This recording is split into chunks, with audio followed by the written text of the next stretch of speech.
All right, so today I'm gonna talk to you about how we will aim to create eyeballs on our monster. Now, you do have some options as far as like how you want to arrange things with this. So my general opinion is usually with these, it's more, I think it's more fun if you just make the sphere itself, the body, the face, and what you attach everything to, not making a separate head. But if you really want to, you can make a separate head that sort of sits, separate, sort of snowman style.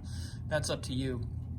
But I'm going to go over this particular type of set of eyeballs and how to make them, and then we're gonna give that a shot. But first thing, you have to kind of plan out where on this you want the eyeballs. Like, do you want small eyeballs that are way far apart? Do you want big, huge eyeballs that are sort of close together? Like, how do you want them? Once you figure that out, you're gonna plot out how to arrange them on here. And so I find that it's easy if you just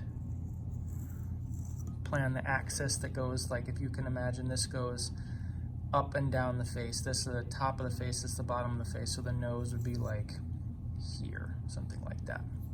So then you want to plot out kind of where you want the middle of the eyeballs to be. And then from here you want to just kind of try to plan how far apart you want these guys to sit. And so if I want eyes to kind of be in this area, making eyes always begins with making eye sockets, because eye sockets are where the eyeballs reside inside any normal head. So I'm going to make one of these for you and show you kind of how to go through that process and how to think about it, and then we're going to launch into the making process. So to make an eye socket, you don't really need to make it as big as a normal eye socket would be, or deep I should say, because they go really deep into your head. But as you can tell, I'm kind of opening this hole a little bit at a time, and I'm not just like jamming my finger in, I'm really carefully pushing it open. And the shape of it is up to you. I generally don't make them perfectly round.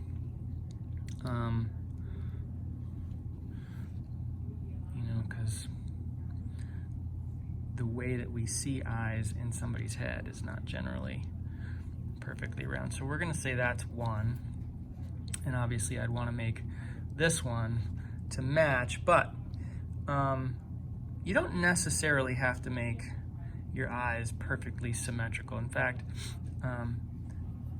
most portrait artists of whatever type, they concentrate a great deal on the differences between one hemisphere of your noggin or face, and really making sure that those come across, because nobody's face is perfectly symmetrical. So this is what I'm going to start with. A couple of pretty pronounced eye sockets. Now, obviously, the next thing that I'll need to make is, I'm going to just show you one for now, but basically we're going to do an eyeball. That's maybe a little big. You want this to sit down in there. And so I'm ripping some of this off. And you also don't necessarily need for it to be like perfectly spherical. You can kind of flatten it a little bit, like this. So you have kind of a round presentation that fits down into the socket a little better, like this. So normally if I was dead set on this eyeball and this was something that I really wanted to make, I would, oh come on now, there we go. I would score in here. So if you're gonna attach these, you know you need to score them down in here. Score the back of this guy.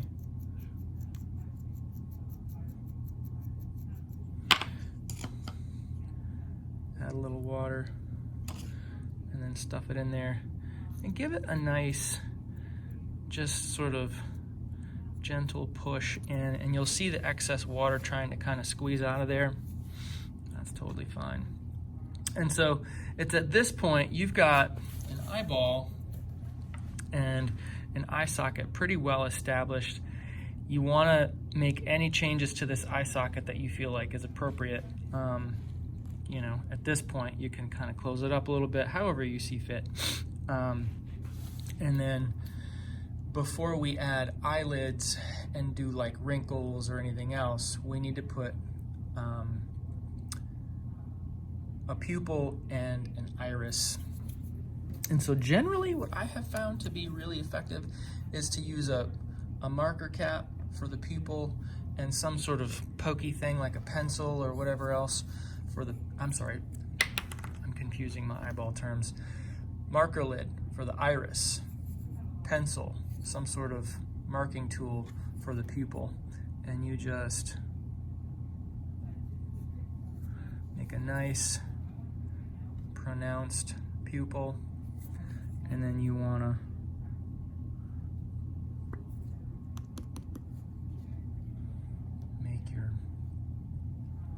make your iris, and they can be of a you know, they don't have to be small. Like that iris is actually, I feel like it's kind of small, but I'm going with what I got in my hand. And then you'll want to try to find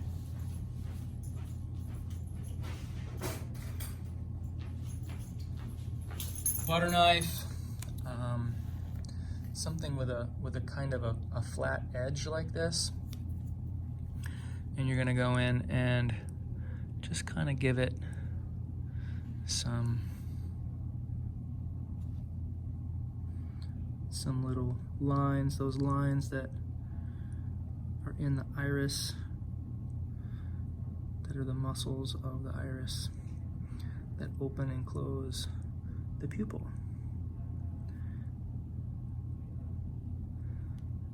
And this is up to you how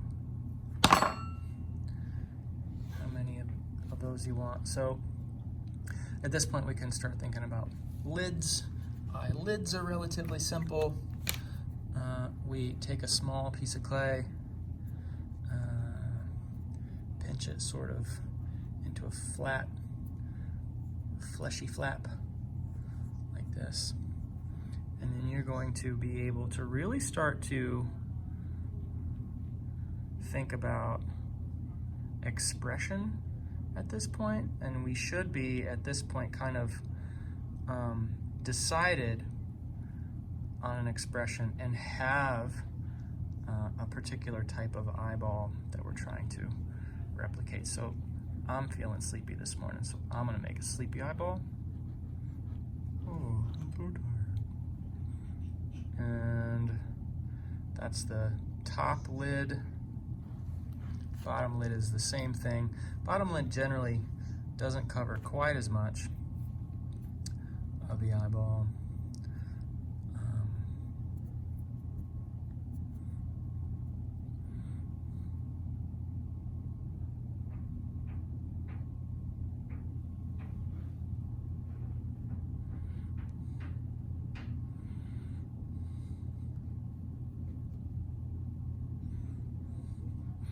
And you can tell it starts to really take on kind of a lifelike quality at this point.